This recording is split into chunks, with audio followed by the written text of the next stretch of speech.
Eto na nga guys, okay na ang pakiramdam ni Boy Tapang.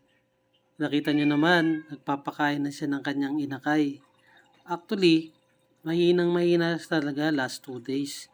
Pero nung nakita niya yung kanyang inakay na napisa na, alam mo yon, yung parang lumakas siya, sumigla siya, pinilit niyang maging malakas.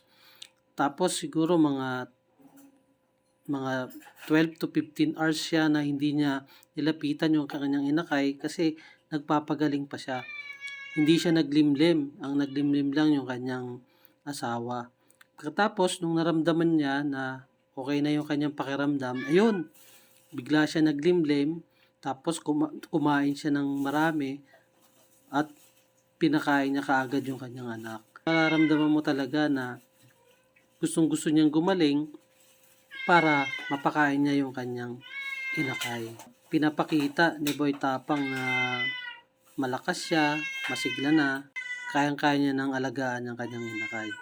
So dito guys, kung mapapansin nyo, malakas na si Boy Tapang. So finisher siya ng kabanatuan at sa Sabado, ilalaban na uli natin siya sa Moncada, Tarlac. So yan ang father's love ng Kalapate. Lahat gagawin para mapakain niya yung kanyang anak. Nakita nyo naman, malakas na siya.